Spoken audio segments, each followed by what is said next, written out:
రద్దుతో TRS నేతలు ఇరకాటంలో పడ్డారు. అధిష్టానంపై కక్కలేక మింగలేక ఉన్నారు. పెద్ద నోట్ల దెబ్బ తమ భవిష్యత్తుకు గండి కొట్టిందని గురువుగా ఉన్నారు. ఇంతకీ పెద్ద నోట్ల రద్దుకు టీఆర్ఎస్ నేతలకు లింక్ ఏంటి?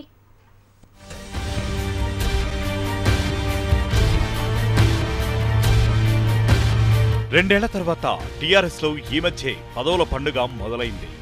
కొత్త జిల్లాల ఏర్పాటుతో ఇటు పార్టీ అటు ప్రభుత్వ పోస్టులు భర్తీ చేసేందుకు టీఆర్ఎస్ నాయకత్వం సిద్ధమైంది. ఇక రేపో మాపో పదవులు భరించబోతున్నాయనే సమయంలో ఉరుములు మెరుపులు లేని వానల నోట్ల రద్దు వ్యవహారం వచ్చిపడింది. ఇప్పుడు ఇదే టీఆర్ఎస్ నేతలకు మాత్రం పెద్ద సమస్యగా మారింది.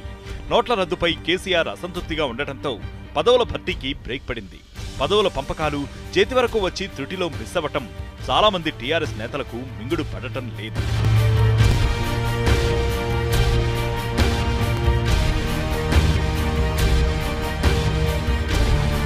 కేంద్ర ప్రభుత్వం తీసుకున్న నిర్ణయంతో తెలంగాణకు భారీ నష్టం కలగనుందని, అభివృద్ధి పథంలో పయనిస్తున్న రాష్ట్రానికి ఇదో శరాఘాతమని కేసీఆర్ భావిస్తున్నారు.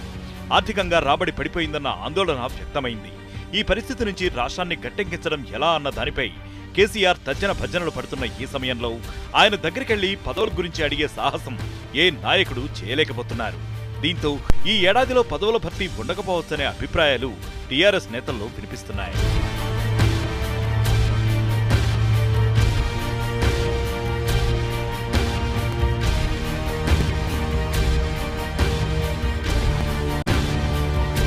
మరోవైపు డిసెంబర్ 2న 2.5 ఏళ్ల పాలన సంబురాలు నిర్వహించాలని టీఆర్ఎస్ నిర్ణయించింది. లక్షలాది మందిని తరలించి భారీగా విజయోత్సవ సభ నిర్వహించాలని భావించింది.